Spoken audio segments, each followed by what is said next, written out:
Greeting, brothers and sisters. I greet you in the name of Jesus Christ, YHWH Messiah. It is the 21st of March 2023, and it's just after 12:30 midday here in sunny South Africa. A beautiful hot Sabbath day. This is the last Sabbath for the 12th month on the SMS Aries calendar, which I believe to be the true calendar. So we're about to go into the 13th month on the SMS Aries calendar. I believe that there is this year there's supposed to be 13 months. The Hebrew calendar is going to go into their first month for the new year, and but I believe that they are 1 month too early. And we'll see. In the fullness of time, all of these things will be revealed. And I believe that based on the true calendar and the correct way to determine the beginning of the year, the star speaker, which is also Abib, the grain head, the head of grain, must be visible on the horizon, in the eastern horizon, at the beginning of the year, and hence the first month being called the month of Abib. And speaker hasn't risen yet. Got another month to go before speaker will be on the eastern horizon. So I believe it's 13 months for this year, and I believe it's totally fitting in the time that we're in. We'll see in terms of what I'm going to show you now in this video and what I've already expressed in my previous video. I believe that we're about to go into tribulation, and that the prophecy of Daniel's 70 weeks proves it. And I believe it's fitting that we would have it would be a long year this year. I believe that in the year that Jesus was conceived, that was also a 13th month year, so it also went through a long year to his birthday. And I believe that in the story of Exodus, they may well have also gone through a long year, a 13th month year, in the year that they departed from Egypt. And that this last month was in fact the month of the 10th plagues. The 13th month was the month of the plagues, and also the month of mourning after Moses' death. There's a very strong possibility that we know that Moses died either on the first day of the 12th month, or he could have actually died on the first day of the 13th month as well. It is a possibility. I've done a study on that, and that's not for this video, but it's something just to bear in mind as we go forward. If we see things starting to happen in the next week or two, well, then I'm wrong. If we don't see something happen in the next week or two of great significance, then there's a very strong possibility that we're going to be going another month or so before that great and awesome day. This video is going to be an extension, or the next part of the video that I did last week. I think it's a little bit more than a week ago, actually. This last week. In fact, I tried to get this video out a week after the previous video, and I think let me just see if the videos. Let's just go to. Yeah, so this was the last video that I did, Israel's 70 years, and where is it counted from.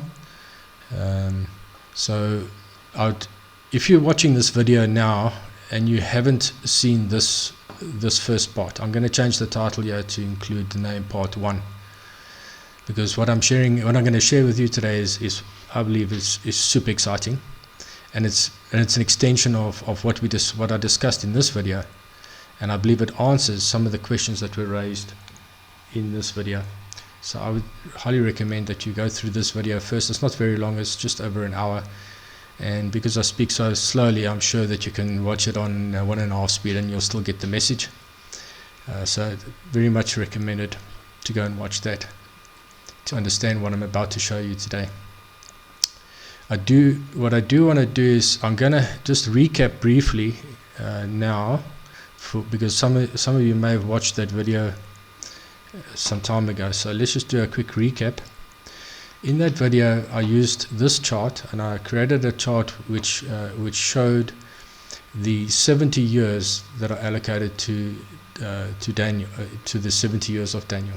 Okay, perhaps maybe what I should just do is, before I get into this, let's just have a look at that scripture, Daniel. Okay, what we're talking about is the prophecy of Daniel's 70 weeks, Daniel 9 verses 24 to 27. I believe this is probably one of the most important prophecies in the Bible, if not the most important prophecy. It is also the prophecy that has been greatly misunderstood from many perspectives. And so I'm hoping that these two videos, the last video I put out and this next one that I'm going to put out, this video that I'm producing now, will clarify the true understanding of Daniel's 70 weeks. There's a reason why this prophecy was not properly understood, and that's because the books were sealed until the time of the end. Even Daniel himself didn't understand the prophecy that was given to him. And he cried out to the Lord and said, Lord, but I don't understand. And the Lord said to him, don't worry, Daniel. You will sleep, and and in your time you'll stand up, and men will go backwards and forwards, and knowledge will be increased, and the books will be opened at the time of the end. And because we have come to the time of the end, these books are now open to us, and the Holy Spirit has revealed some understanding. What I'm about to show you has been understood for a few years now. We've been looking at these things with this understanding for some time with my study group, Ministry Revealed, with Alan and the rest of the guys. But there are a few things that I think that we've misunderstood and misinterpreted, and that's what I want to just clarify and reveal what I believe to be the correct understanding in this video. So in this 70-week prophecy, it's really broken up into four parts. The first part is in verse 24. We're told about the two sets of 70. Okay, now, let's just have a look at the structure. So it's two sets of 70, either weeks or 70 weeks of years or 70 years, and I will touch a little bit on that. There's two aspects that we need to understand. We need to understand that it can be viewed from 70 weeks of years, which is 490 years, or there's also a correct understanding for the prophecy to be viewed in terms of 70 feast of weeks, which would be 70 years. Okay, and that these 70, whether it be feast of weeks or years, or whether it be weeks of years, they've been determined for the people and the holy city. Two aspects to it, and that is critical in understanding the complete understanding of Daniel. Is that you must understand there's two sets of 70 here. One is determined for the people, the land, and the second is determined for the holy city. And last week we looked at the one aspect, the 70 weeks that is determined for the land and thy people. Okay. In this video, we're going to have a look at the other set of 70 and the importance of understanding. This was such an important discovery, and it actually, the credit must go to Alan. He spotted it, and with the understanding of the 70 allocated to the people and a separate set of 70 allocated or determined for this holy city, we can actually button down this whole prophecy to exactly when it starts and ends, when the 70 count starts and where it ends for both. For both the people and for the city. Okay, so that's verse 1. Verse 2 gets into a bit of this is a breakdown, and it was there for us to understand the makeup of that original 70 weeks of years, where it was broken up into 7, 60, and 2, and then so that would total 69, and then there's an additional week that's added on in the next verse, so totaling 70 weeks. But that's from a perspective of what has happened, and this and the understanding of the 70 weeks in terms of years, which is 490 years. When we look at it from the perspective of 70 years, we need to reread this verse 25, the breakdown of 7, this 60 and the 2, and I'm going to get into some detail on how I believe we should be reading this particular verse in the understanding of the 70 years. I'm going to refer to these 490-year understanding, the 70 weeks of years, as Daniel's prophecy in terms of the was, and I'm going to refer to the Daniel prophecy of 70 weeks in terms of years, 70 years, as the is. Okay, so in the word we understand that there are 3 layers. You can read it in terms of what was, you can read it in terms of what is, and what is to come. So what was is this 490 years that has happened, and that's what a wonderful prophecy that was. It, with that understanding, and that prophecy enabled us to complete the biblical chronology. The biblical chronology ended with Nehemiah returning to Jerusalem. And when Nehemiah and Ezra returned to Jerusalem, then just after Nehemiah returned to Jerusalem, there is no more chronological information in the Old Testament, which left us with about 400 years before Christ came, and with no information as to what happened and how to complete the chronological events, except for this prophecy of 70 weeks of years. The 490 years bridged that gap, and we were able to close that gap by means of this prophecy. Now, I can't go into the detail of that in this video, but I would recommend, if you want to understand that, you need to go back to, you need to watch this video here, this video called this video here, which is which I termed 6,000 years of biblical chronology. In this video, I demonstrate how Daniel's 70 weeks of years, the 490 years, bridged that gap and completed the chronological events to the point where we were able to determine exactly what year Jesus was born in. So that's very exciting, and that's a separate teaching. I highly recommend that you have a look at that. So I think you can start to see the importance of this Daniel 70-week prophecy, and how it is so important, not only for Jesus, for the coming of the Messiah the first time around, but also for the coming of the Messiah now in these days. So so the was aspect, the 490 years, we had to understand the breakdown, which was 7, 60, 62, and then of course that's 69 plus of course the 1 week, and then we need to revise that understanding now in the 70 years, or the 70 feast of weeks, and I'm going to get into that. That's understanding this 3 score, very important. Understanding this word after. We're going to go into detail of that, and of course the confirming of the covenant for 1 week. So that's about what the order of things I'm going to go through. So I'm just going to go through a quick revision. Now that we've looked at this is the prophecy we're focusing on. We're going to look at a quick revision of what I said in the last video, and then we're going to add to that the 70 weeks for the Holy City, which wasn't included in the discussion in the previous video. So we're going to add the 70 weeks, and we're going to see this importance of that 70 weeks and how it actually locks down the understanding of the exact timing of these 70 years. And then we're going to have a look at this the breakdown, and then finally we're going to have a look at the confirmation of the covenant for 1 feast of weeks in the is to come understanding. So we're in the is right now, but the 70 years has actually come to an end. The 70 years, that's the is, and we're about to go into the is to come, the understanding of what is going to happen in the time of tribulation, in the last days, ushering in the millennial reign of the Messiah Jesus Christ, for a reign for 1,000 years. So okay, so let's go and have a look at what was discussed in the previous video. You'll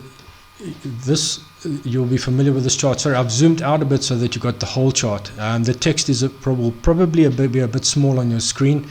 This video is probably not the right video for watching on a smartphone. I highly recommend watch it on a larger screen, because the text is a little bit small. I'm trying to get a lot of information in on the screen, so that from a diagrammatically you can follow. Alright, so this diagram is a timeline that I had to break up into two parts. It starts in 1948 when Israel came into the land, and it ends where we are now in 2023.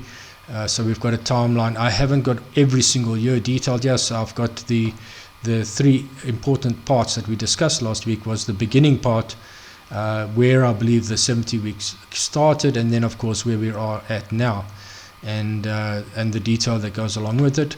We've got marked on it for each year, so each of these blocks, 4 blocks, makes up a year, and for each of year we've got marked where the feasts are, Feast of Weeks, where the Feast of Atonement is, and where the New Year of Trees is. So each of that is marked, each of those feasts are marked for the year, because those were the ones that we were focusing on trying to understand where the Lord is counting from.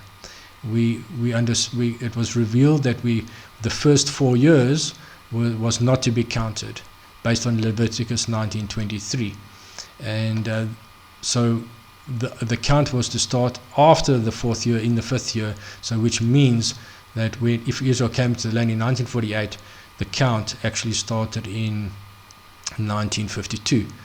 So the question,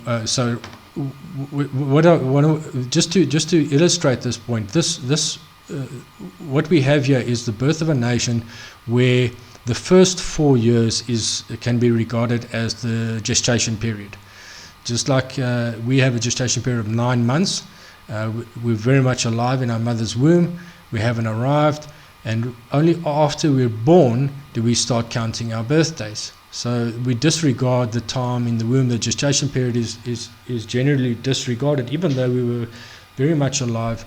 That time is not counted in our years, and in the same way, the gestation period is not counted in the 70 years of Israel as a nation. So in this case, however, the gestation period was 4 years. So this grey area is the first 4 years, which is not counted. The first 3 were the fruit was according to Leviticus 23. The fruit was uncircumcised to them, and they were not to consume of it. In the 4th year, it was holy to the Lord, and only in the 5th year was it theirs. So their birth effectively happened in 1952, not in 1948. That was when they were conceived. They had a 4-year gestation period, and then they were born in 1952. In our last video, the whole discussion was where is the Lord counting from?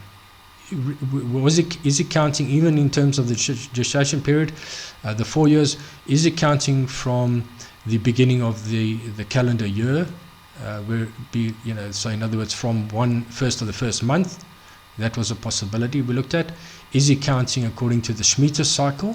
Because we know that in their Shemitah cycle, they came into the land just before in the 3rd Shemitah year of the 7-year Shemitah cycle. They came into the land, so they had 4, 5, 6, and 7 in the land before the next cycle 1 started in around about September of 1952. So we looked at the possibility that the Lord was basing his count on the Shemitah cycle. Okay, that was the second option. The third option, that the Lord was counting based on the New Year of Trees. We know that this prophecy of Leviticus 19:23 is based on the fruit trees, and there's a possibility that the count goes from New Year of Trees, which is the 15th day of the 11th month on the biblical calendar, and we looked at the possibility that he was counting from New Year of Trees to New Year of Trees. And then of course the final one, which is the one that I favor, is that he was counting from Feast of Weeks to Feast of Weeks. And the reason why I favor this one is because the prophecy was based on 70 Shabuah, which is Feast of Weeks, 70 sets of 7. So we know that Feast of Weeks is a count of 7 weeks, 7 sets of 7 to get to the Feast of Weeks from the first fruits. So it's very likely that the Lord is counting from Feast of Weeks to Feast of Weeks in terms of his count of years.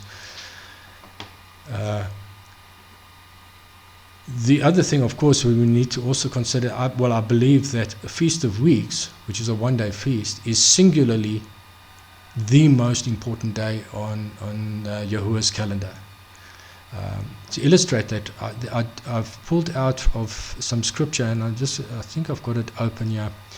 I did a study called Covenant Day, and in this study we look at I believe that the true Feast of Weeks, and that's as is stated in the Apocryphas, that the Feast of Weeks is the 15th or the 16th day, 15th or 16th of the third month. The date in our canon, in our biblical canon, is not specifically given. It's given as a count of 7 Sabbaths from the Feast of First Fruits, and the Feast of First Fruits is also not given a date. So it's a total mystery in our Bible as to the exact date, and there's a fair amount of debate as to where that should be. I believe it is 15th day of the third month. And in this study, I pull out of the Apocryphas, particularly Jubilees covers it quite extensively, but also in our biblical record, we can determine that the 15th day of the third month is Covenant Day. This is the day that the Lord made his covenant with Noah, I believe, with Abraham. It's clearly stated that was the case in Jubilees, that he entered into his covenant with Abraham on the 15th day of the third month. It is the day that he entered into covenant with Jacob. It is the day that he entered into covenant with his people, the Israelites, when they came out of Egypt in the Exodus story. You know, it's Mount Sinai, when he covenanted with them as a nation. That occurred on the 15th day of the third month. There are also several other important covenants that occurred. Jacob's covenant with Laban also happened on the 15th day of the third month. I believe that we can prove from the book of Luke, chapter 1, that Jesus was born on the 15th day of the third month. And that detail, I've actually got a study on that. I'll provide these links in the description box. I did a study a while ago called Unto Us a Child is Born. Okay, I'm offline at the moment, so I won't be able to, our internet is down at the moment, so I'm not going to be able to show you that, but I will provide a link for that study that shows scripturally based when Jesus was born. On the 15th day of the third month. So I think without a shadow of a doubt, Feast of Weeks, the 15th day of the third month, is singularly the most important day on Yahuwah's calendar. So I think it's fitting that the Daniel 70 weeks prophecy is probably also based on Feast of Weeks. Okay, so that is my favorite in terms of the options.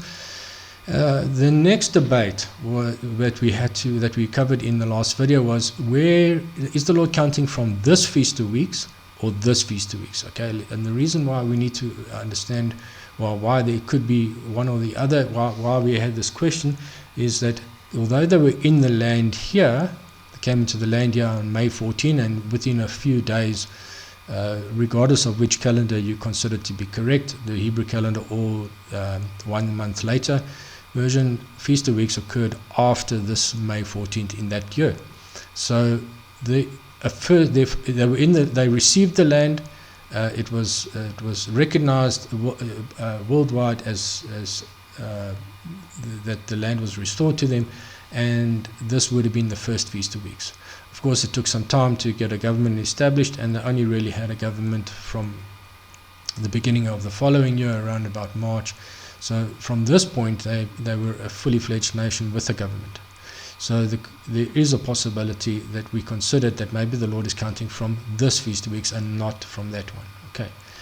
I believe that what I'm going to show you now, when we build in the 70 weeks for the Holy Land, or the Holy City, I should say, Jerusalem, we will be able to prove that this is in fact where the Lord counted from. The 70 weeks for the land is counted from this feast of weeks, not this feast of weeks. Otherwise, the numbers don't come together in the prophecy of Daniel. So that's what I want to get into. So I think that's pretty much a summary of what we discussed in the last video. So what I've done is I've had to build into this timeline the 70 weeks for the holy city for Jerusalem. So I'm going to take you to another chart and show you, so it'll be similar, but you're going to have to just follow with me. There's an extra, the timeline has been extended. Okay, so I understand that these charts are very, very busy, and I'm just going to give you an overview on this chart, and then I'm going to zoom in a little bit to discuss the detail. Alright, so overall it's the same 4 years, the gestation period, the beginning of their birth, and I've changed it in this chart. I've actually called it their birth feast 2 weeks. The reason why I do that is so that we can relate to it a little bit better in terms of our own counts of our age. So when we're counting the age of Israel, it's directly related to the way we count our own age.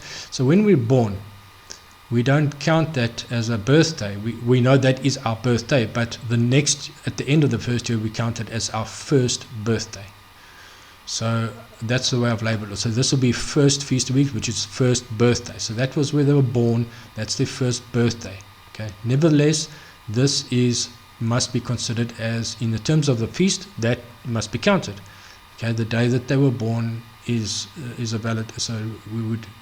But when we reach our first birthday, we don't say we are 2 years. We don't say we are 2.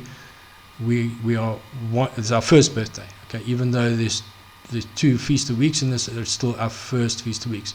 So when we count off 70 of these, by the 70th birthday, okay, by the 70th birthday, it'll be 70 years will have been completed. So from our birthday there through, you count 70 of these birthdays, that's 70 years complete at our 70th birthday. 70 years are complete.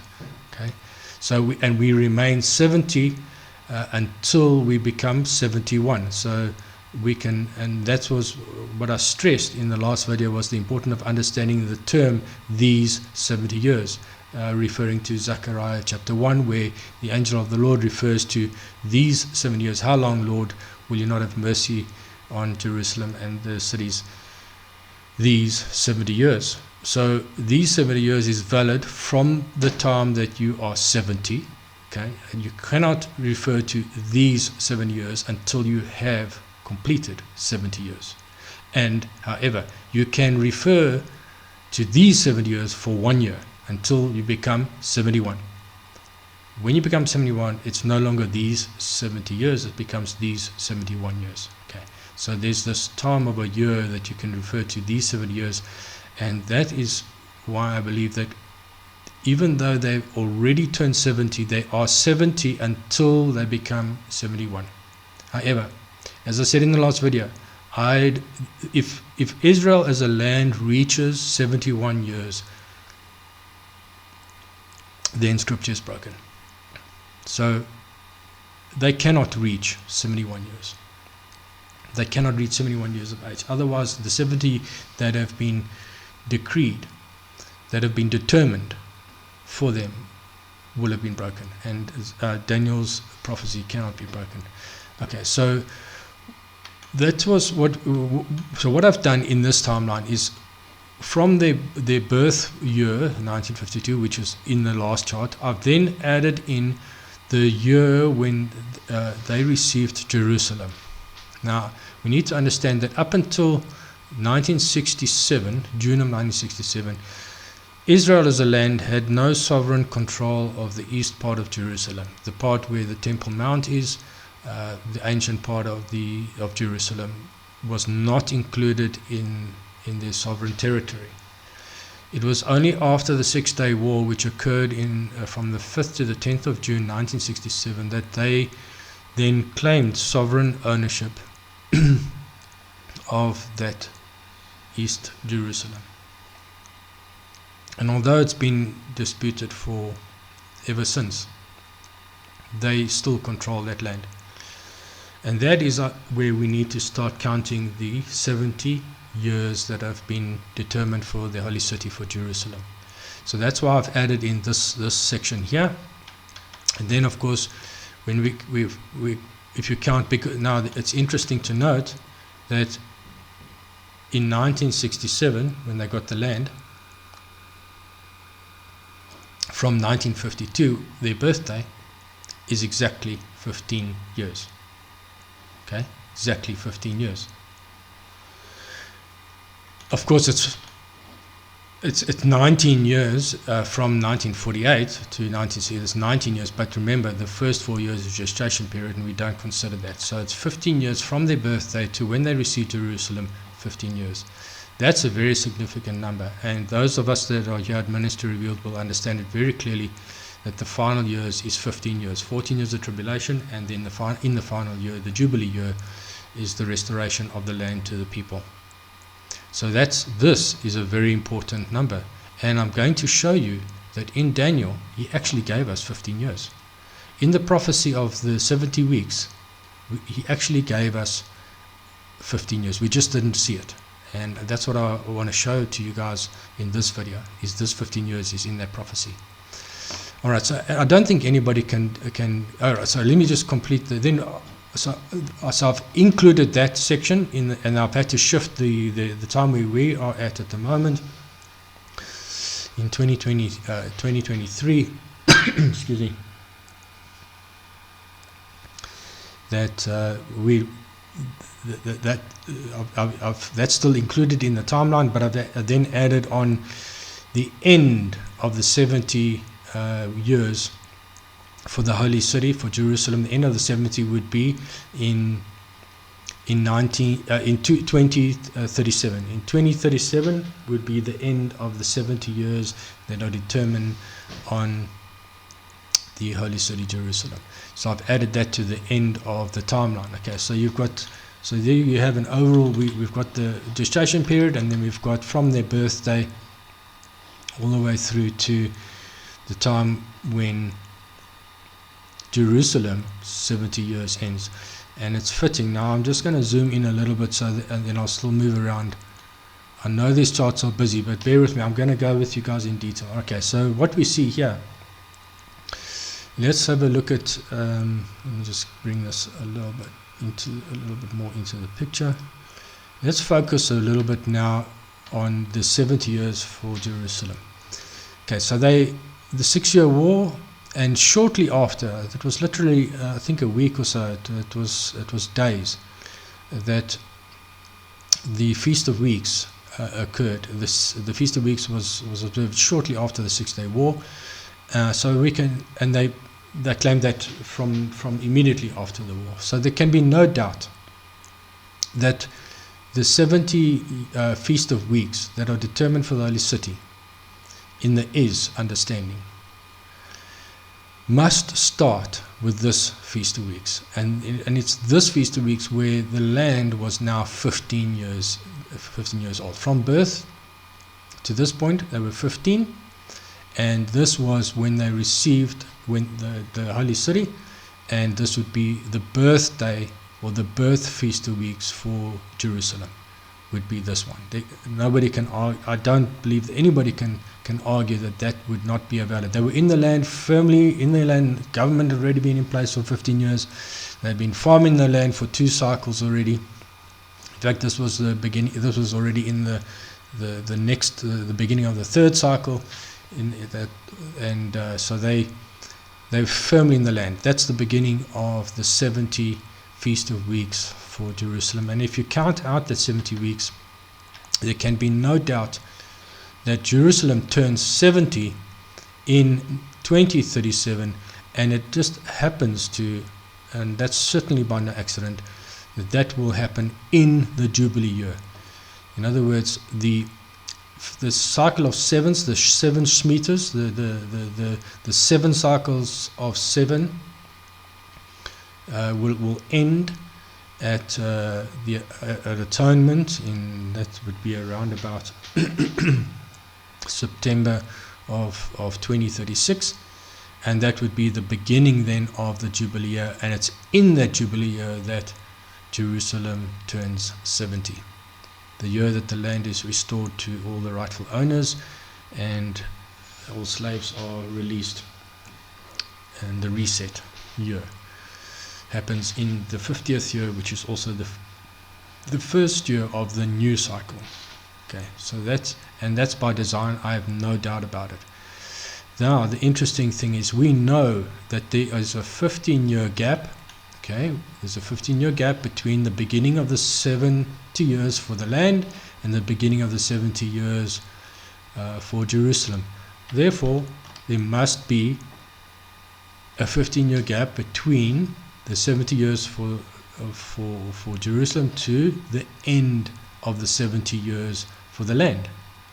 So the ends must, because there's a 15-year gap between the two beginnings, there must be a 15-year gap between the ends. Therefore, this 70 weeks, this Feast of Weeks here, must be the 70th. It must be, so the only way this one can be the 70th, the end of the 70 Feast of Weeks count for the land, is if the Lord started counting there. There's no other way. If you start counting there, then 70 ends, then 70 would be 1 year on, and this would be the 70th, and then we'd be short 1 year in the 15 years. Okay, so this must be, in other words, Israel, the land, completed its 70 years that were determined for them last year at Feast of Weeks. And that would have been also the 55th year, 55th birthday, or the 55th Feast of Weeks for the Holy City. Okay, with exactly 15 remaining to the 70th. Okay, so when we got to this point in time, when we read Zechariah 1, and the angel of the Lord speaks of these 70 years, it's still valid. They have already, it can be considered that you can say these 70 years until they turn 71. They have not turned 71 yet. They're about to turn 71, but at the time, in the 24th day of the 9th month, Zechariah 1, when the angel of the Lord said, these 70 years, how long, Lord, will you not have mercy on the cities and Jerusalem, these 70 years, that was still valid and true. Okay. If the Lord was counting from New Year of Trees to New Year of Trees, then they've also reached their 70th year in terms of the count from New Year of Trees to New Year of Trees. Okay. If the Lord is counting in terms of the cycles, the Shemitah cycles, then last year, September, they would have completed 70 years in terms of Shemitah cycles. So the end of the 10th Shemitah cycle was last year September, so they've completed 70 years in terms of the Shemitah cycles. This year, if we consider from a biblical calendar perspective, and we consider that they came into the land, that we must only count from this particular point, from beginning of year to beginning of year, then they will complete their 70 years from beginning of year to beginning of year. They will complete this year. Now, if their calendar is correct, then they will be completing that 70th year basically now. We've reached the end of the 12th month on the Hebrew calendar, and they are about to complete their 70th year from a beginning of year to beginning of year perspective. Okay, I believe that 70 years will, from a correct on the correct calendar, will only happen a month later. So on around the 20, I think it's 21st or 22nd. Let's go and have a look at that. Right, on the 2023. So on the 21st of April, on the 20th of April, on the Sun, Moon and Stars Aries calendar, they will have completed 70, but it's still within well, okay, that's the 1 month later option, which I believe could well be the case. Believe me, if we go, if it's everything's earlier and it all starts happening now in the beginning of April, or at the beginning of the new year on the Hebrew calendar, that'll be great. I'm not going to argue on that, but I do believe we might just want to prepare our minds and our hearts for a situation where we've got 1 more month to go after the date that we're expecting things to start happening. Alright, so we've now determined exactly where the Lord is counting from in terms of feast of weeks, and in all the 70s are now complete. Will have been complete shortly. So even at the recording of this video, from a Hebrew calendar perspective, they've already completed their 70, although I do believe they've got another months to go to complete the year in terms of the Aries calendar. Be that as may, they may not reach their 71st birthday, the 71st feast of weeks. Okay, but Jerusalem will continue on till to complete its 70 weeks that have been 70 years that have been determined for Jerusalem. So they will continue, but the land, the people in the land must come to an end before, and that means because they have been disobedient in the way that they've used the land. In other words, they have not allowed, by and large, there may have been a few farmers, etc., that rested the land in the Sabbath year, but by and large they have disregarded the seventh year Sabbaths, the rest for the land, and those years they owe the land that rest, and therefore the Lord is going to take them out of the land. So they will not reach 70, they've already received their 70 years, they will not continue, and they will be out of the land, which means that sometime very, very soon, Israel as a nation will not be in control of that land. It'll be controlled by the Gentiles very, very soon. Okay, and we're going to get into a little bit of detail on that, but that's where we're at the moment. Okay, so I think that pretty much covers the inclusion of the 70 weeks for the city of the holy city, Jerusalem, and how that inclusion really buttons down exactly where the Lord was counting from and where the 70th year ended, and how it all relates to where we are at now.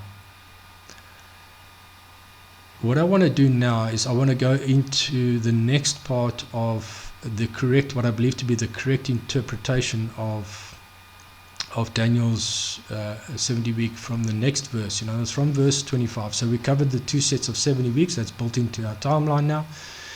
We now need to get into this part, verse 25, and this is the part that gives us the detail of what happens and what to expect. Okay, and it was broken up. This part it was broken up into really 3 parts. It was broken up into, well, let's read it first. Okay, know therefore and understand, and this is what I think we haven't spent enough time on to understand. Okay, and this is what I'm going to try and help you guys to understand and see it the way I believe it is to be seen. Okay, so we need to know and understand that from the going forth of commandment to restore and build Jerusalem. Now this is the trigger. Okay, the trigger originally in the was the command to restore Jerusalem and to rebuild the temple, and that was the command that was issued by Cyrus. In this video, where is it? In this video, 60,000 years of biblical chronology, I go into a tremendous amount of detail to prove that it was, to show you that it was in fact Cyrus's decree that triggered the beginning of the 490 years. Okay. In this instance, we know there will be a modern day Cyrus. I don't know who he's going to be, but there will be a new command to restore Jerusalem, which implies that before that can command to go out to restore, there must be at least some degree of destruction in Jerusalem before that can occur. Okay, so just bear that in mind, all right? Because that's the trigger. Jerusalem has to be destroyed to, maybe not totally, but to some degree, where the command is now issued to restore. Okay, and that is the trigger to begin the count. Okay, so unto Messiah the Prince shall be, then the time will be 7 weeks or 7 years, and then 80. What the King James Version translates this word, this Hebrew word, H8346 as 80.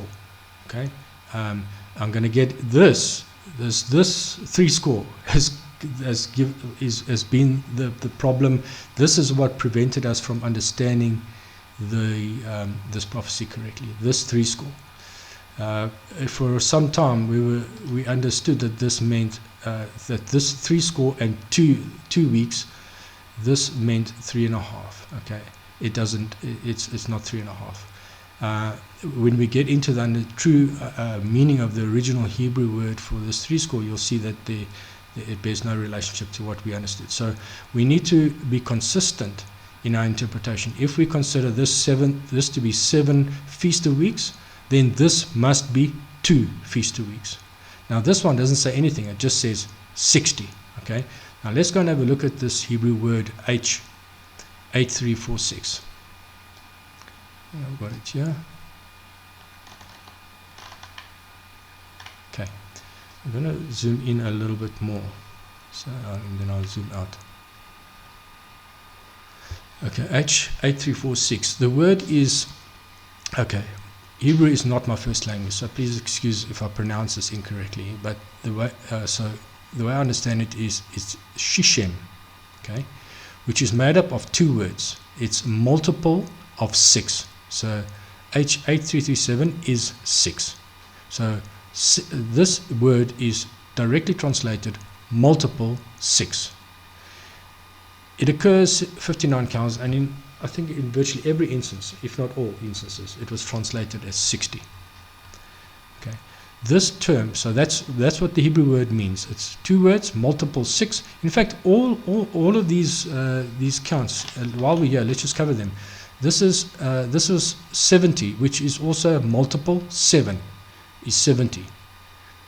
Okay, this concept of 80 is, and this 80 is an Old English term, probably prevalent at the time that King James was translated and widely used. But it is their word for 60. For some other reason, I didn't go into the detail of it, but it is not a Hebrew term.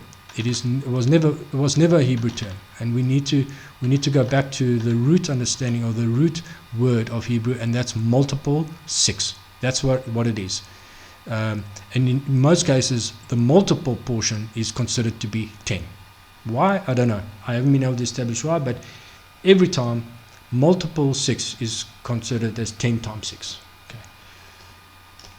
So if we're coming back, this actually should read that unto the Messiah the Prince shall be 7 feast of weeks, and multiple 6 and 2 feast of weeks, and then the streets shall be built again, and the walls even in troublous times.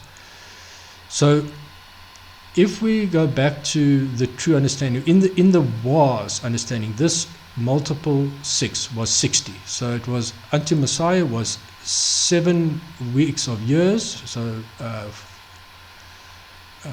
49 years, and 60 and 2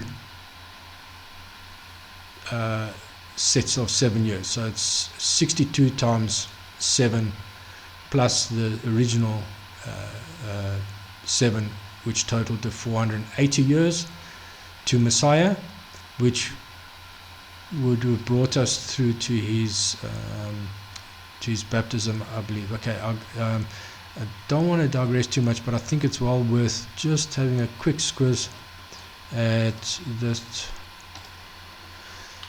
This was a chart that I did, and it's covered in that video called 6,000 Years of Biblical Chronology.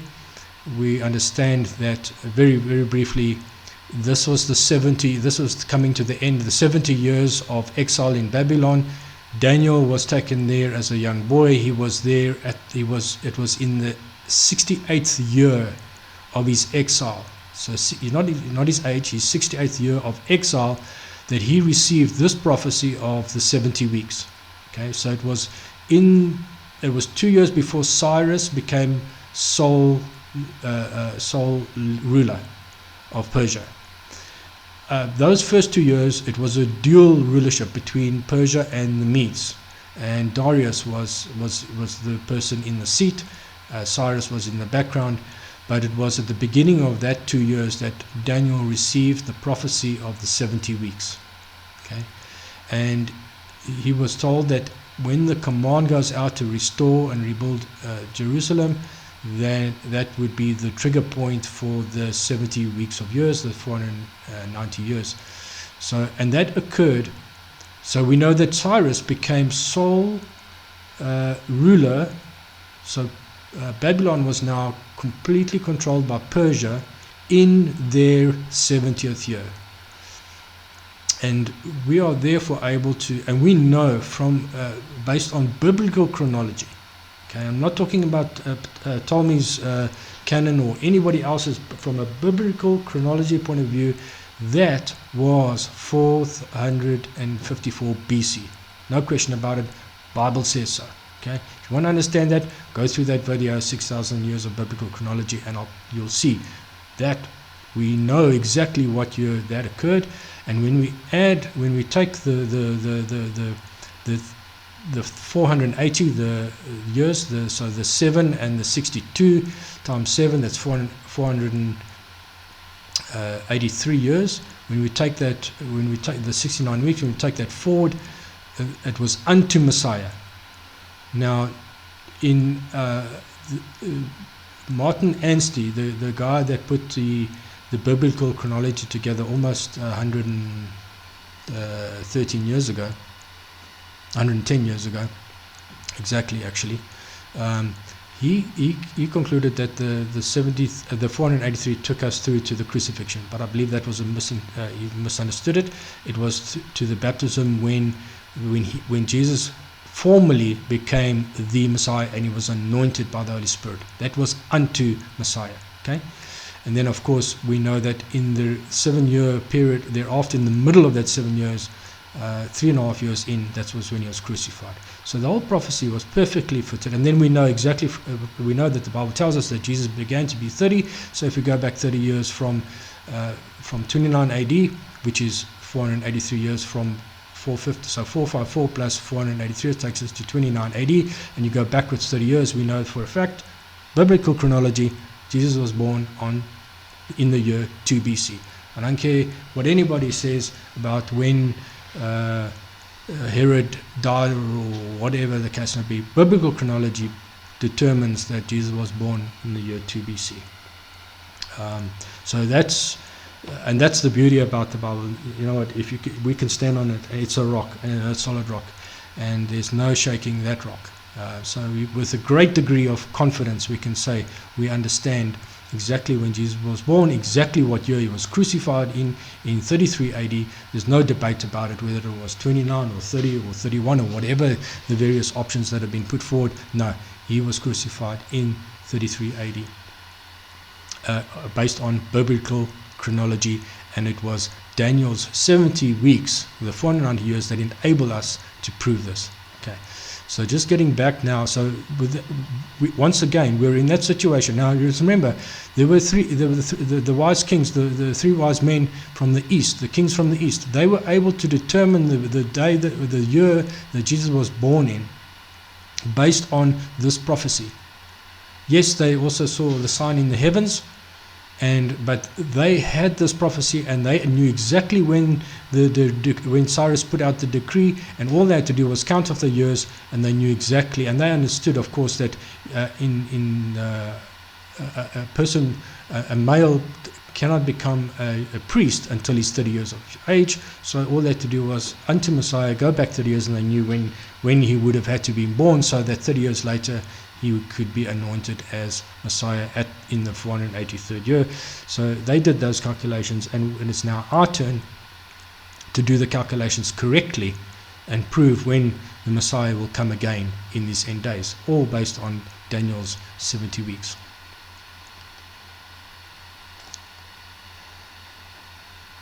So what I'm going to do now is I want to go. So we understand. So this in the is understanding will be 7 years, and now we've got this thing that we need to deal with. It's the word is multiple 6 and 2. So it's multiple 6 and 2. Now, when we look at this, this in the was, it was 7 times 7. The multiple of this was 7, and in this case it was also 7, and in this case it was 10. All right, to give us a total of the 483 years. However, we are looking at these end times, and everything has been crunched up. We are now looking to fit the 70. What was 490 years is now 70 years. And this is still a breakup that we need to understand. This verse is important to tell us exactly when the Messiah will come, and we need to interpret this incorrectly. Now, this part is easy. This will be 7 years, 7 feast of weeks, and 2 feast of weeks. But this part cannot be 60 anymore. It's a multiple of 6. But what is the multiple? Must be anything from 1 to can be a multiple of anything. I mean, typically it's 10. But I believe in this instance, and I'm just putting it forward to you as a suggestion, and this is not a thus said the Lord or anything. At this point in time, I've got no scriptural basis for it other than to say my gut tells me that the multiple in this case is 1. So that this becomes 6 years as opposed to in the was, it was 60. So when we read this, it now becomes 7 feast of weeks and 6 and 2, which is 8 feast of weeks. So it's a total of 15 feast of weeks. And that's where Daniel was telling us about the 15 years for the time of the end. Now in the was, this breakdown was the whole 490-year breakdown, but in the end times, this 15 years cannot be a breakdown of the 70 years. We've got 70 years here and we've got 15 years here. What part of 15 is 70? It's not part of it. I believe that the 15 is either before or after the 70 in the understanding of the is. In the understanding of the is, we need to add the 15 either before or after. And that's where we see that we've actually got a 15 both before and after. But we know we've already been through the before part, and we know that the Messiah hasn't come in the first 15 years, so it must be in the 15 years after they turn 70 that this is now becomes relevant. So when we build this breakdown into our understanding of the final 15 years to the completion of the 70 years for Jerusalem, we'll start to understand why the Lord broke it down in this group in the sense of 7 and 6 or 60 and 2. There was a reason for it, and the reason was for our understanding to fit in the events in these final years that we already know what the makeup is. So that's what I want to get into now, is looking at this makeup in detail in the final 15 years. So if we just go back to this chart here, what I've done,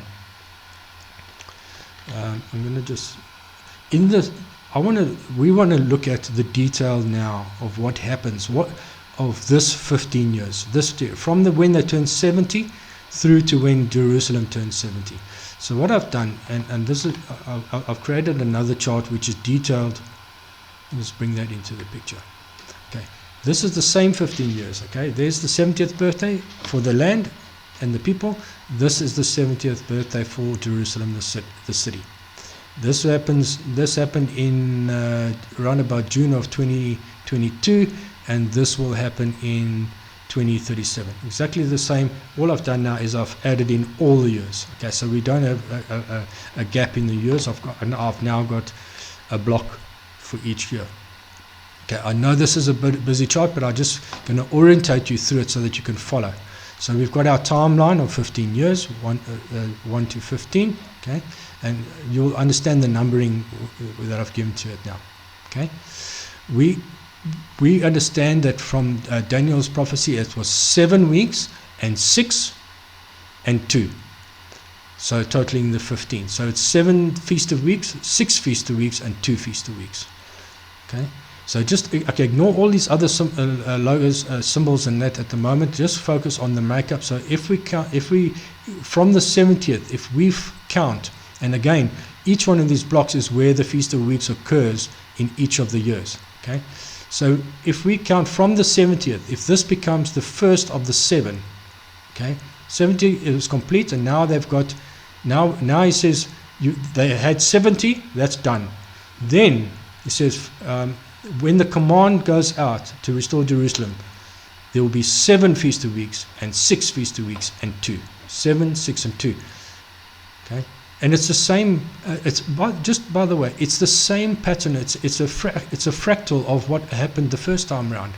If we just go back to that other chart, you'll see the fractal. Let me just point it out to you. It's this one. We've got, it's the same fractal. Yeah, we had 7, but instead of 6, it was 60, and we've got 2. So 7, 62. And then the 1 was on the end. But this part here is the same fractal, 7, 6, 2, as what we've now got at the time of the end in the is to come. That's, remember, what we're talking about now is the is to come. Okay, up to here is the is. That's where we are at the moment. From the moment that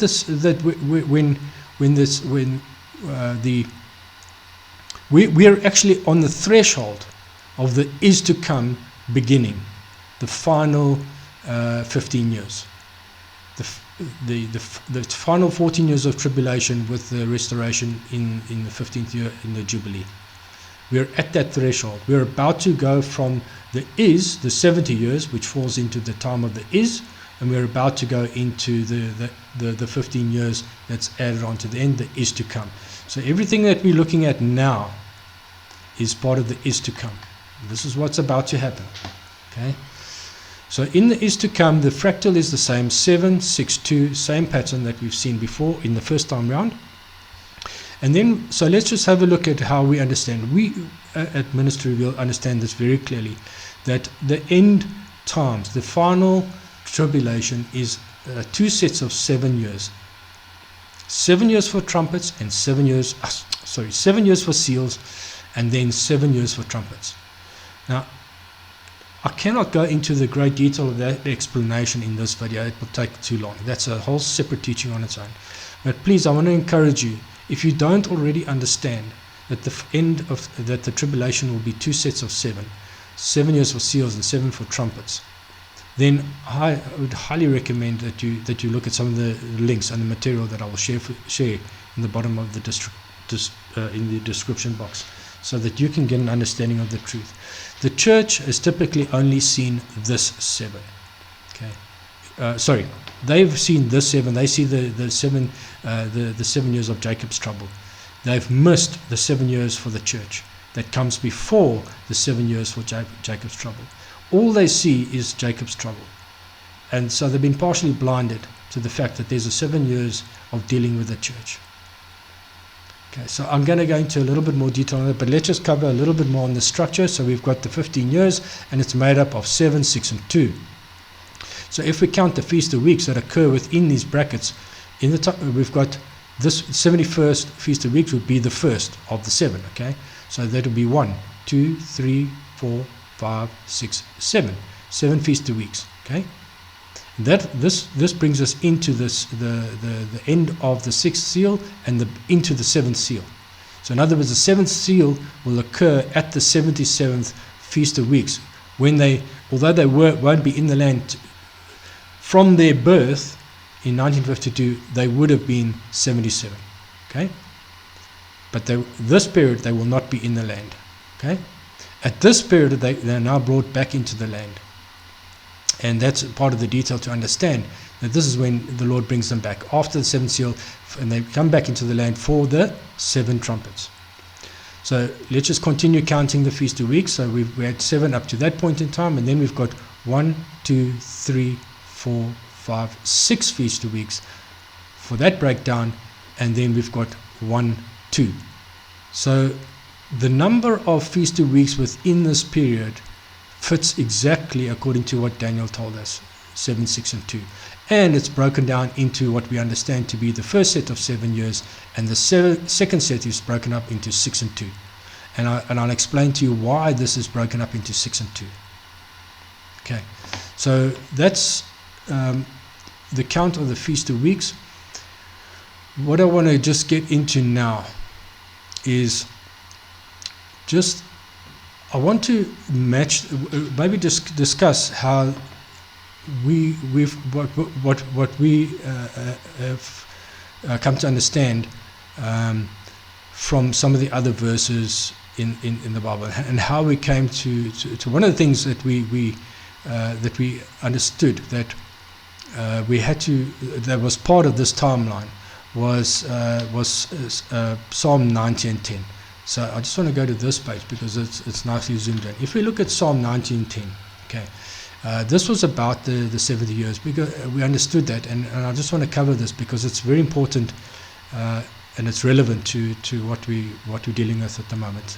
Psalm 90 verse 10 says, "The days of our years are 70." Okay, this 310 is incorrect wording. Let's just deal with it as it is. The word is multiple 7, which is correctly translated 70. So the days of our years are 70, and if by reason of strength they be 80. Okay, this word again is multiple 8, so it's 80. Yet is their strength labor and sorrow. This word labor means travail, sorrow. So this whole concept is travail, pain, hardship, evil, pride. Strength is related. The concept of this word, Hebrew word strength, is pride. Okay, so their strength, their strength is yet is their strength labor and sorrow, for it is soon cut off, and we fly away. Okay, so just a couple of things. This fly away is more akin to disappear. If you go look at the H5774, I just want to get that out of the way. 5774, yeah, it is to cover with wings to obscure. It's like it's to cover, to banish, to flee away, to fly. It is to the concept, it could well be fly away, but if we go into, I believe this is, if you go into this word, the root word that comes from 574, it's more akin to disappear than actual fly. Okay, it could well be fly, but I think it's more related to disappear. Anyway, that's fly away or disappear. However, whether it's physically get away, disappear, or some other way of disappear, it's fly away or disappear, and that happens soon after 80. So it was 70 and with strength 80, and then they soon disappear. And this cutoff is a different. Let me deal with that as well. Cut off here, and cut off that we will deal with later in Daniel's prophecy. There's a cut off here. They are not the same cut off. Okay, this is H1468, and this one's H3772. This cut off is more related to destruction, death, blood covenant, etc. Okay. I should have had a glass of water here. I didn't. What is it?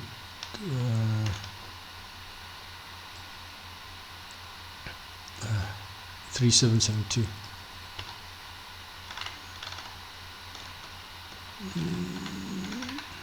Yeah, 3772 is cut off, by implication to destroy, consume, specifically to covenant, make an alliance, bargain, cutting of flesh, passing between the pieces. Okay, so it's all related to blood covenant, which is the cutoff that related to Messiah.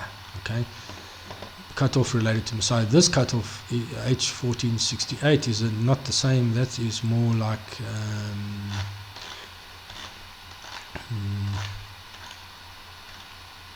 did I have it here? Yeah, this is guz, which means to shear off, in the sense of passing rapidly. Okay, so it's a whole different thing. It's not related to covenant at all. It's just getting away rapidly. So we soon pass away or disappear rapidly, is what it's really saying.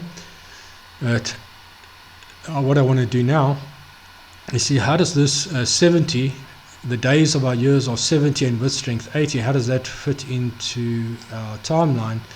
Well, 70 and with strength 80. So that's where they would be 80 years old. The land, the people of Daniel would be 80 there. And then we soon fly away. Now that period of soon disappear, there's no definite period given. It could be a year, it could be a year and a half. I'm not sure. It could be a portion of a year. But does it fit into our understanding? And that's what we need to have a look at. We know that the first 7 years is the time of seals. And we know from Daniel 8, 13 and 14 that this period here is 2,300 days. So from the time of the escape to the time when the sanctuary will be cleansed is 2,300 days, which is about 6.5 years. The trigger for this is the abomination of desolation, and also in which is in 14. It talks about the abomination of desolation, and in Daniel 8 it talks about the transgression of desolation. But they are one and the same thing. So, and that happens something in related to the fort, or the temple area, the Temple Mount area, and I believe it's related to something that will happen at the Wailing Wall, where what happens at the time that this transgression of desolation is set up, which is also the abomination of desolation is set up, the daily is taken away. Now in King James it's translated daily sacrifice. The word sacrifice was never in the original text. You must just read daily, and I believe it's the daily prayers. They'll be taken away, and something will be set up, something pretty horrid will be set up. I've got some ideas, and I don't really want to go into that, but there will clearly something that will be considered to be an abomination. That will happen at the beginning of the of this period sometime, and from there to there will be 2,300 days. So that's the 7.5 years. There are many other places within Scripture that we understand that it's the set of 7 for seals and a set of 7 for trumpets.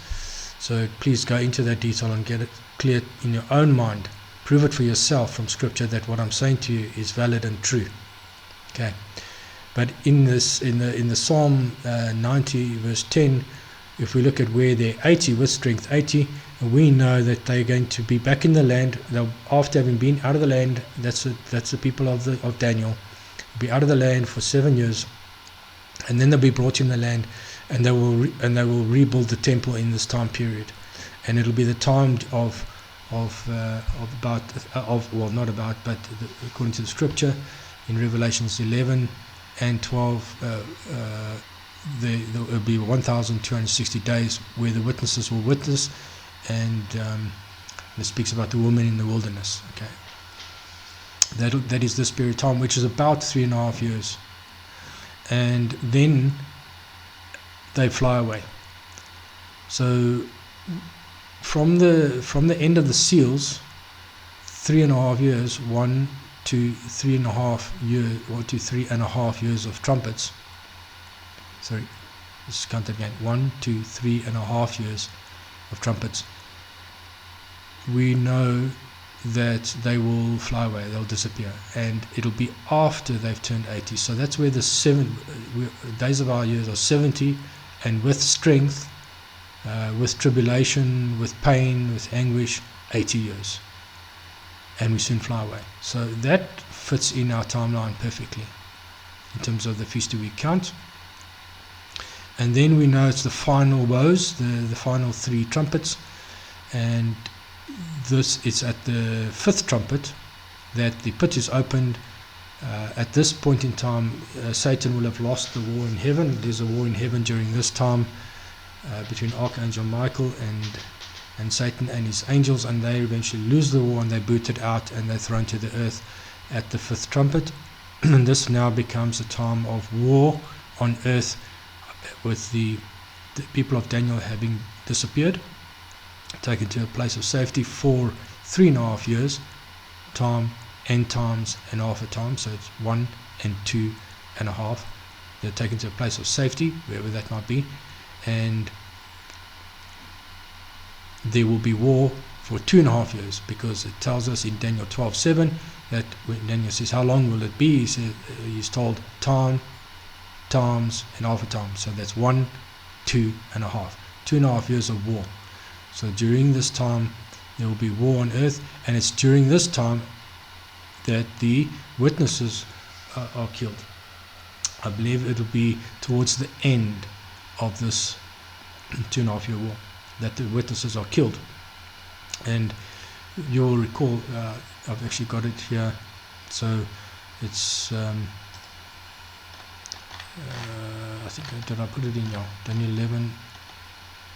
This is the bottomless pit. So it's 1,203 score days. So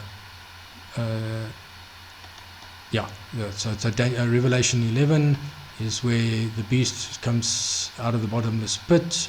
Satan is cast down to heaven, 2 different persons, and then they are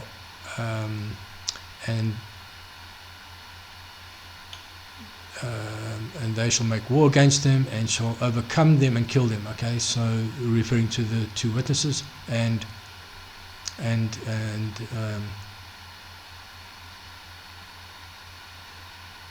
their bodies are left to lie in the street, the great city which is called Sodom and Egypt, and also our Lord, and where he was crucified.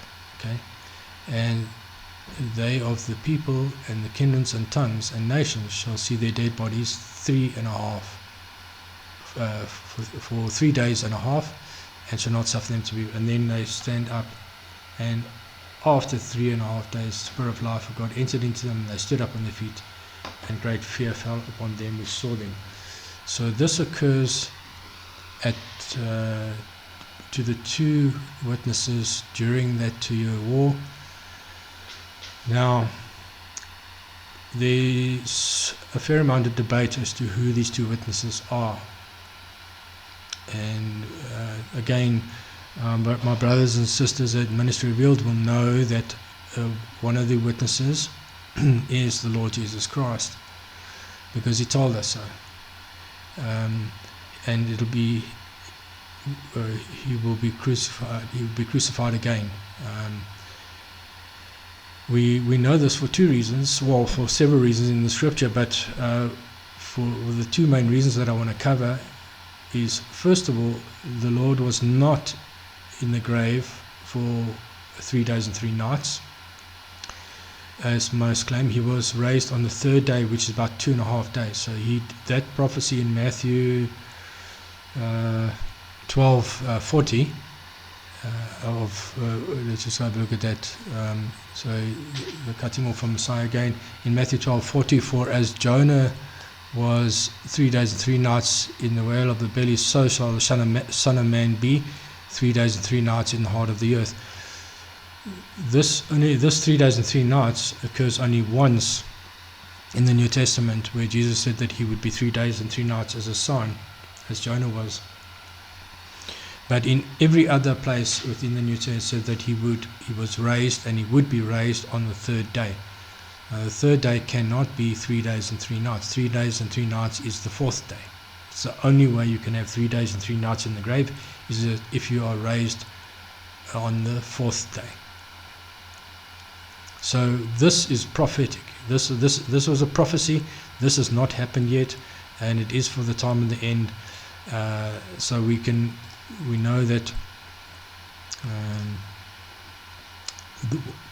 we're not told that one of the witnesses is Jesus, but we're told that one of the witnesses lays dead in the streets for 3 days and a half. That's being raised on the 4th day. So there's a clear link between those 2. Secondly, if we understand that Daniel's prophecy is twofold, that there is a was and there is to come, then Jesus was was crucified twice. In other words, if this happens twice, and he's in this verse 27 that he confirms a covenant with many for 1 week, then that must happen twice as well. So this confirming of the covenant for 1 week of 7 years happened the first time around in the wars. But if the understanding is correct, and that this is also an end time and prophecy, then this confirming of the covenant for 1 week, one feast of weeks, must also be valid for the second time round. So those are the two areas that I'm just going to cover on, which clearly indicates that Messiah will be cut off again. It is not that's not what the church teaches, and unfortunately they just haven't seen this. They've been blinded to the truth of this. Okay, so if we go back to our timeline, and we understand that the Lord is going to be cut off, and he's one of the two witnesses, and it'll be during this 2.5-year war, then, and that the cutting off happens somewhere towards the end of that 2.5 years, then, and it also says that he, in the midst of a feast of weeks, in the is to come understanding, okay,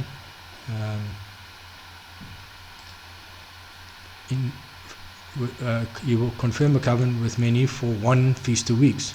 Okay, so I believe that the witnesses, having been fighting a war for 2.5 years, or almost 2.5 years, will be cut off, will be killed somewhere very close, if not on, the Feast of Weeks. There's another reason why I believe that it'll be this Feast of Weeks, not only in terms of the timing, but that it will happen on a Feast of Weeks, is that in the story of in the first book of Adam and Eve, I've actually got it here. It's one of the Apocrypha books, and there's a if you read the story, it's a very interesting story. And I'm not saying that it was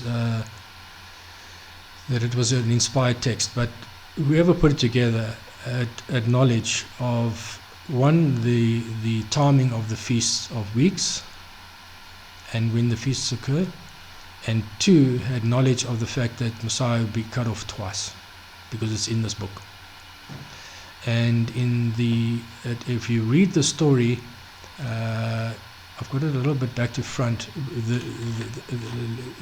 In the first part of the story, it's in chapter 68.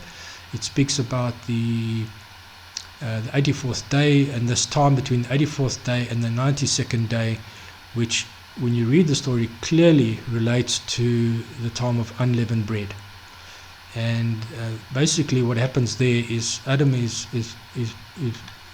led to his death by exhaustion during the time of unleavened bread. During that week of unleavened bread, he's led to his death by exhaustion. And then, of course, the story goes that the Lord raised him up, the Word raised him up, and the story continues. And then it continues for 7 weeks exactly from there, and then they have Adam makes a sacrifice exactly 7 weeks later. And when I read that, I recognized that was a Feast of Weeks. The count was exactly right, the timing was exactly right. And what happens then on that particular, while he's busy doing that sacrifice, and probably on, it doesn't call it the Feast of Weeks, but the count is the same as the count of Feast of Weeks.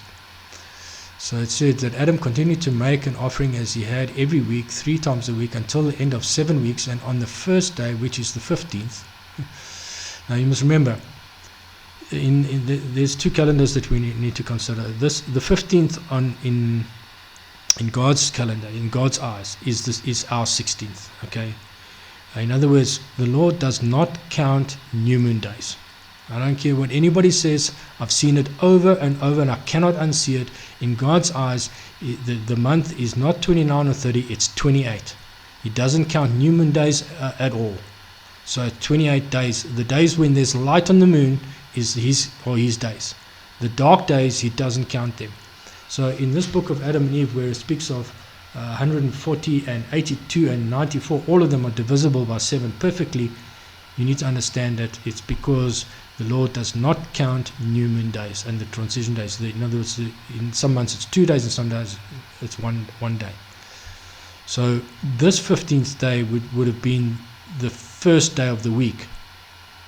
In other words, the day after the Sabbath. If you're counting perfectly 28-day months, then it would be, the Sabbath would be on the 7th day, the 14th day, the 21st day, and the 28th day. Okay, so the 14th day is the Sabbath, so the 15th day was the first day of the week in the book of Adam and Eve. That's why I say the Feast of Weeks is on the 16th day of the 3rd month, although sometimes in Scripture we read that it's 15th day, so it's 15th, 16th. Okay, so anyway, Adam made an offering as he was accustomed, and he and Eve took it and came, and he and Eve took it and came to the altar before God as he had taught them. And it continues now. For some other reason, this verse jumps to the next chapter, but it's a continuation of the story. Okay. Then Satan, the hater of all that is good and envious of Adam and the fact that his offering found favor in God, so Satan hurried and took a sharp stone from among the sharp iron stones, which were shaped in the form of a man. And Satan went and stood by Adam and Eve. And Adam was offering on the altar and had begun to pray with his hands spread before God. Then Satan hurried with the sharp iron stone he had and pierced Adam on the right side, and blood and water flowed. And then Adam fell on the altar like a corpse, and Satan fled. Now when I read this, and this is why the Jews have a problem with the crucifixion and Jesus being the Messiah, because they are expecting, if you look at the story of Abraham, he took his son and he put his son on an altar, and he was about to take a knife and thrust him through the heart. So, which was a type and shadow of the Messiah, where God stopped him and said, because you were prepared to even forsake your own son, I will do the same. I will provide my son. And Abraham understood that, and the Jews understand that the Messiah will be crucified not by hanging on a tree, which is a curse, but by stabbing on an altar. He will be killed on an altar. That is what they're expecting, and that's the story that happened here. And this is the one that relates to them. And this happened on the Feast of Weeks. And then it goes on to say, and this is what really clinched it for me in understanding that Messiah will be crucified twice. Once by being cursed and hanging on a tree, and the second time probably by stabbing, okay, on the Feast of Weeks, and it'll be on an altar. Just the exact type and shadow of Isaac and his test that he went through. Okay. So it goes on to say in verse 6 of this chapter 69, it says, God continued to speak to Adam, thus will it also happen to me while on earth, when I shall be pierced, and blood and water shall flow from my side, and run over my body, which is the true offering, and which shall be offered on the altar as a perfect offering. Okay. And then it goes on to say, then Adam and Eve returned from the mountain and went into the cave of treasures, and they were as they were used to, and this completed the 140 days of Adam and Eve since their coming out of the garden. And it was this story also that I can believe that we can prove exactly when they came out of the garden in the 15th day of the 11th month, the day of Feast of Trees. Alright, and then it goes on to say in chapter 68, if we just go back a little bit to, because I've now given you the story in order, although I listed it here in reverse order. There was the first death by exhaustion at the time of unleavened bread, and then this death by stabbing on the altar. But after that death by exhaustion, in that chapter of 68, if you go to verse 22, he says, then Jesus says, the word, and that's the Lord, the word of the Lord came to Adam, that's Jesus. So after this, the word of the Lord came to Adam and said, Adam, you have determined beforehand the days in which suffering shall come over me, when I am made flesh. They are the 4th day, which is Wednesday, and the preparation day. So the fourth day, which is Wednesday, and the preparation day, which is Friday. Okay. Now we need to read. Whoever translated this, it was probably read the fourth day and the sixth day, but they translated it to Friday for some reason. So whenever I see Friday, I know that it is, we must read sixth day. So the word said that this would happen to him when he comes in the flesh on the fourth day, and on the on the preparation day, which is Friday. But regarding the first day of the week, I created all things in it, and I raised the heavens. Through my raising again on this day, I will create joy and rise them to them who believe in me on high. So we've got a first day situation which relates to a rising. We know that Christ in his resurrection was raised on the first day of the week, which was the day, the third day. Remember, he was crucified on Friday, the sixth day, the preparation day. He was crucified. So sixth day, seventh day. Third day is today, tomorrow the third day. So today was the sixth day, tomorrow is the seventh day, and then on the first day of the week he was raised. And that's what it says here as well. So whether this Apocrypha, this first book of Adam and Eve, whether it's inspired or not, I want to tell you there's a lot of truth in it, and so we can use this as confirmation of that understanding. I just felt that I wanted to share that with you. Right, so getting back to our timeline, that is the reason why I believe that the two witnesses will probably be killed on Feast of Weeks, and that they will be raised on the fourth day of the week, 3.5 days later. And that's the last of the 6. So we've given a portion of 7 and 6, which I believe was to bring us to this point, and then there's 2 more. And with him raised up after 3 days and 3 nights in the grave, in other words 3.5 days later, on the 4th day, then this is when he now returns, and the final trumpet, the 7th trumpet, occurs. And in this time period, this is where I believe the 7 bowls will be poured out. This will be a very short period of time, probably 7 months or so, maybe even less. But the 7 bowls of judgment, the 7 bowls of wrath are poured out at this point in time. And then we are given that verse where, I think it's Revelations 10, where the angel stands with his foot on the sea and the foot on Mount of Olives. And and there's 7 thunders uttered, and he says, "Time is finished." Excuse me, I'm just paraphrasing here now. And this is where I believe the 7 thunders are uttered, and that's will be in that, probably very close to, if not on, this second last Feast of Weeks, which will usher in the so this is all clean-up period. This time, is clean-up. We know that in terms of the teachings that Alan has been putting out, we know that after 13 years, in the 14th year, the Lord cleans up. Okay, so it's all in line with his understanding. At the 7th trumpet is clean-up year, and then of course the preparation for the Jubilee and the millennial reign, and the 70th year for Jerusalem, when Jerusalem, the heavenly Jerusalem, will then descend, probably on the 70th Feast of Weeks. So in terms of the times, so we've got the escape, rapture, return.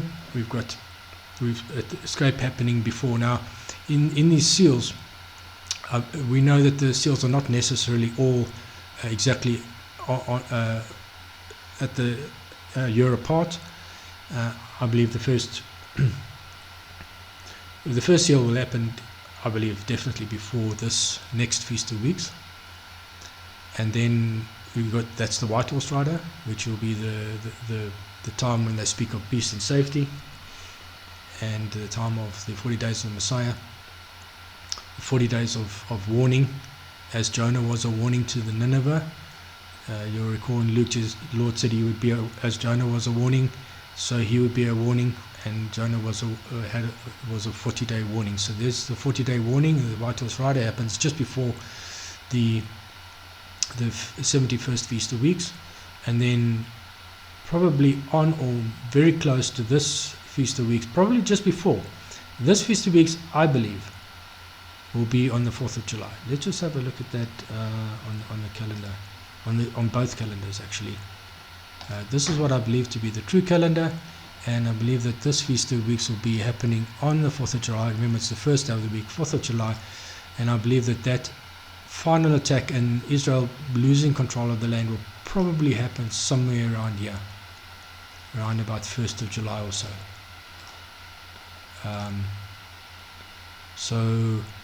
If of course the Hebrew calendar is correct, let's just go to the Hebrew calendar. Still I don't have internet. We've been having a real problem with internet connections lately. Anyway, let me just see if I can restore it. Got connection. Okay. Alright. If we go to the Hebrew calendar,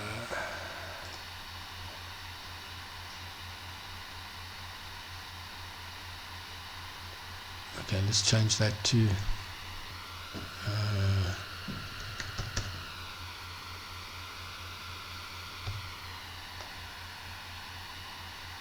okay, 2023. The Jews have Feast of Weeks on the 28th of May. Okay. So the Jews have Feast of Weeks on the 28th of May. And so either they'll be attacked before the 28th of May and lose control of the land, or it'll be 1 July. But in this time beforehand will be the time where they will be speaking of peace and safety, and also the 40 days of Son of Man. So if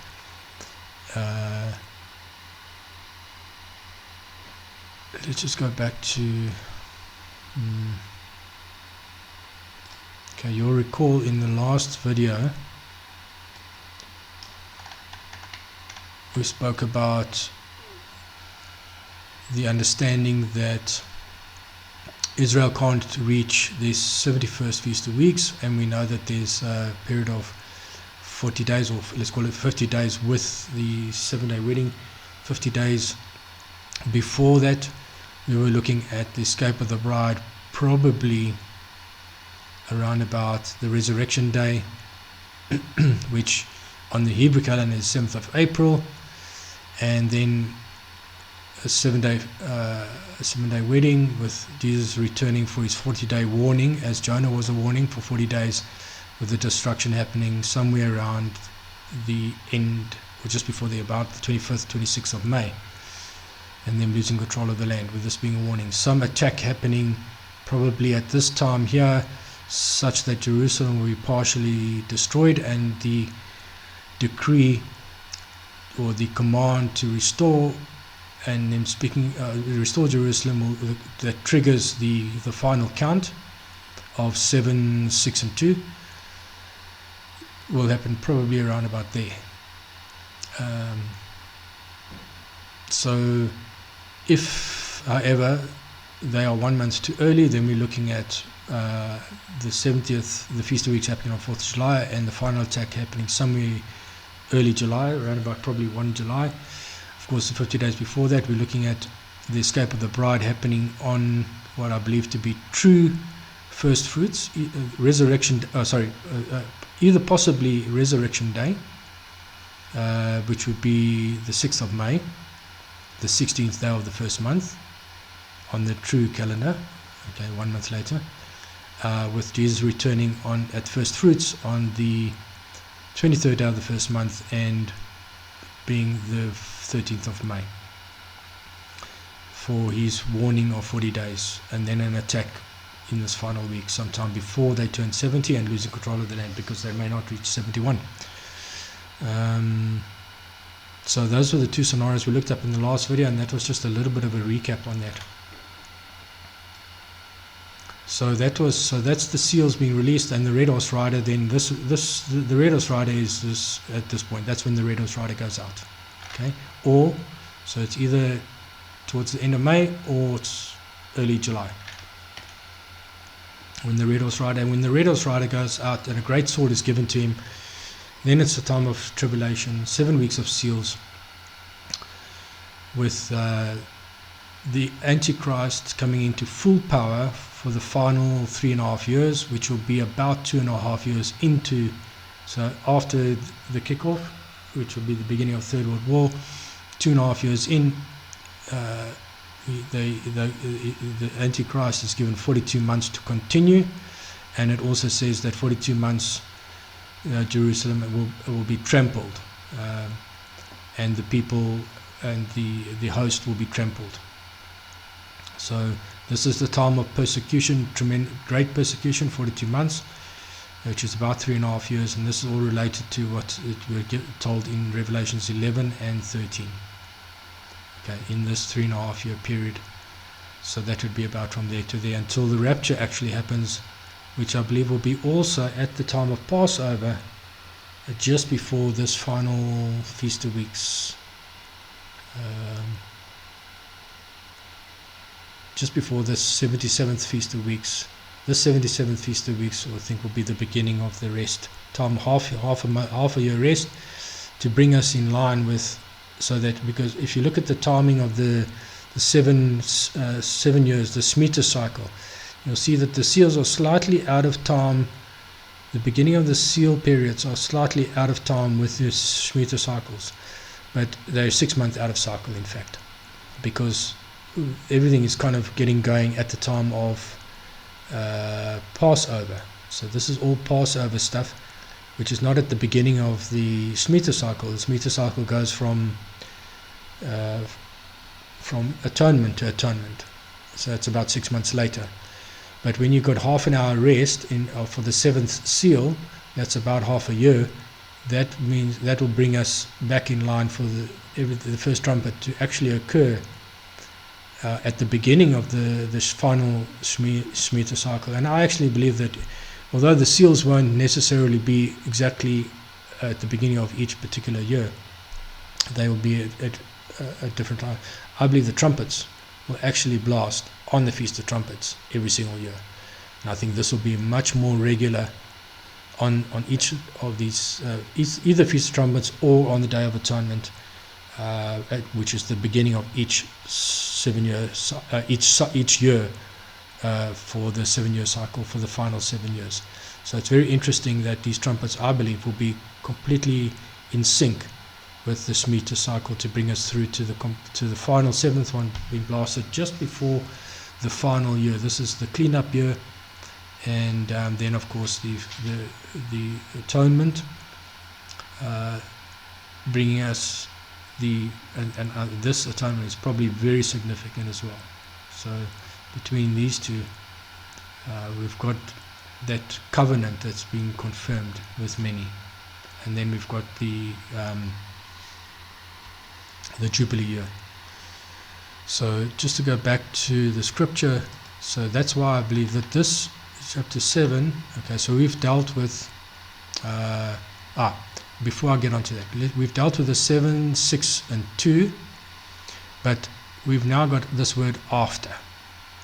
So in the was, we know that this final 7 years, or the final set of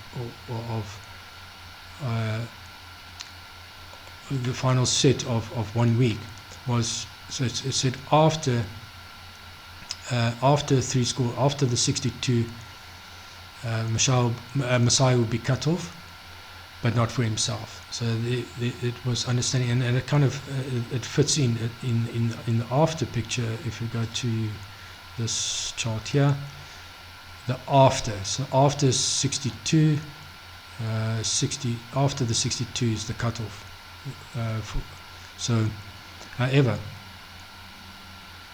when I came to look at in the is to come understanding of the same prophecy, after doesn't make sense anymore, because after would put us here somewhere, after 6 and 2, and that can't be. So we need to have a look at this word after is H310. H310, and when we look at H310, H310, it's Akar, okay, and it's from H309, and it's more properly understood hind part. It's more properly hind part, towards the hinder end. Okay, it can also mean after, but it can also mean towards the remnant or the leftover, towards the end. Okay, this speaks of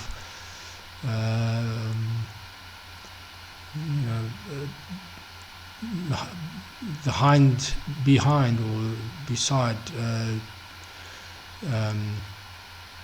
So it can have a meaning not necessarily after, but as in towards the end part. And I believe that word was chosen for that reason, that we could also view that after the 6 and 2 he would be cut off, and and then he would confirm. So there's the cutting off after 6 and 2, or towards the latter part. Okay, this can also mean latter part. It's also interesting to see that H319 literally means, I don't think I got it in here, last end. Okay, it literally means last end, and H310 is a derivative of H310.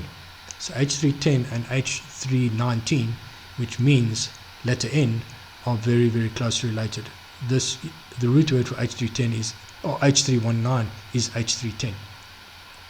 Okay, so I don't think it would be a far stretch to interpret this as towards the latter end of the 6 and 2, he will confirm a covenant with many for 1 week. So when we go back to the chart here, towards the latter end of the 6 and 2, okay, towards the end part of the 6 and 2, he will confirm a covenant with many. And that's why I say this covenant, this 1 year covenant, I believe will happen on this Feast of Weeks, when the 7 thunders are uttered, and those 7 thunders could well be that covenant with many. Okay, so that's where I believe will happen. And then of course you've got the final atonement and ushering in. So I think we've been able to go through, and then of course, sorry, if we just carry on in verse 7, and then he will, so, and in the midst of that Feast of Weeks, okay, reading Feast of Weeks, he shall cause the sacrifice and oblation to cease, and for the overspreading, so no more sacrifice and oblations. Remember that it returns briefly when they build the new temple. When they build the temple in this area here, because they clearly rebuild the temple, not here, everybody's expecting it, but here they will rebuild the temple. That means sacrifices and oblations will start again.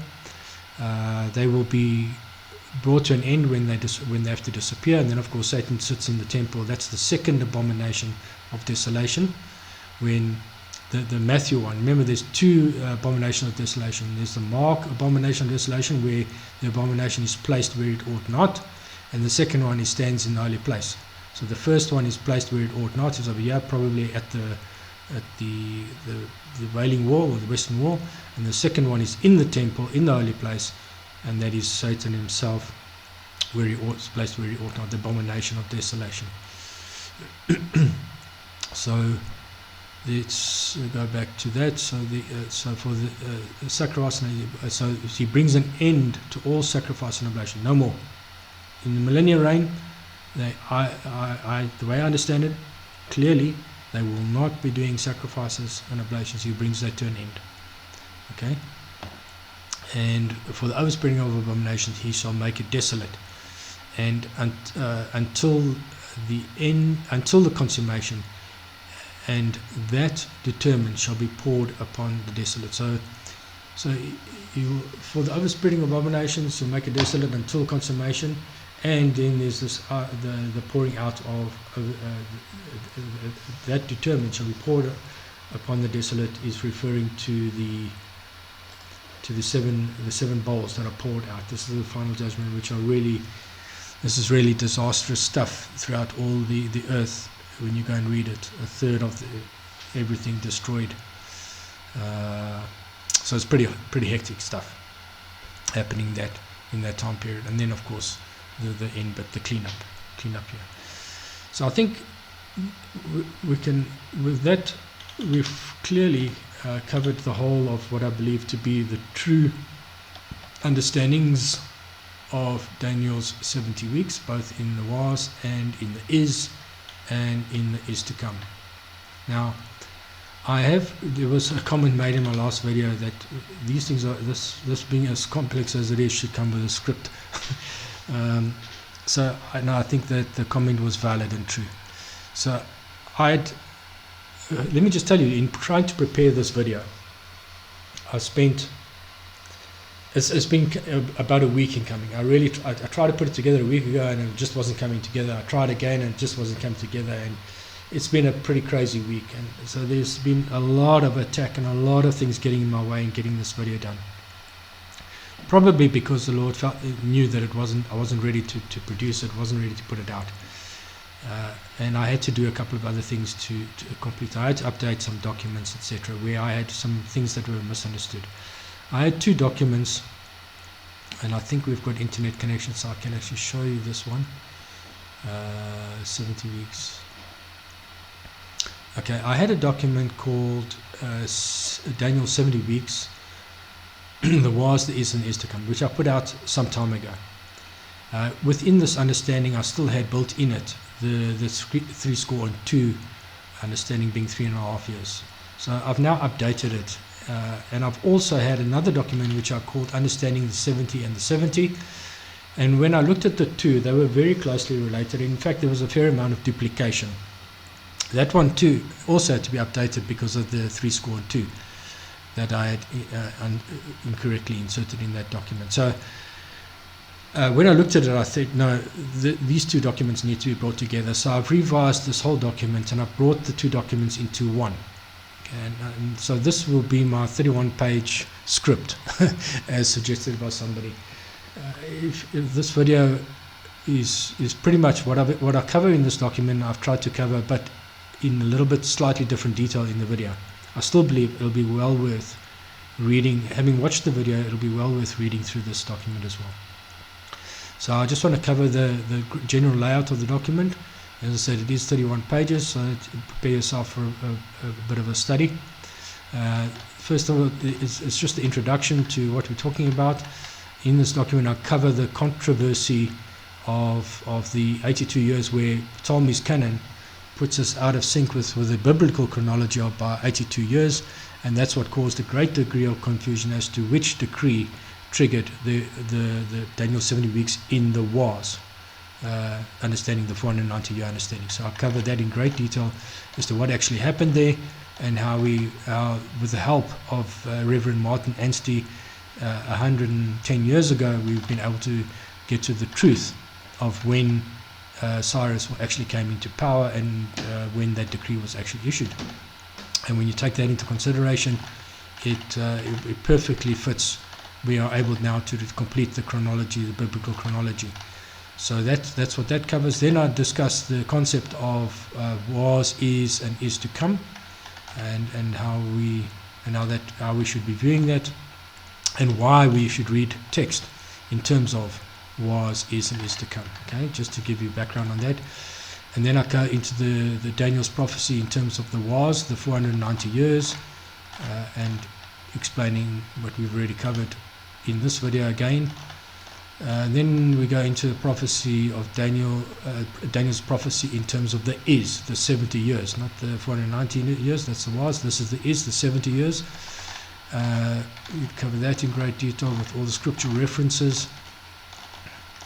And then we cover the prophecy in terms of the is to come. That's the final 15 years, and how that all fits together, and how Daniel's prophecy actually covered that as well.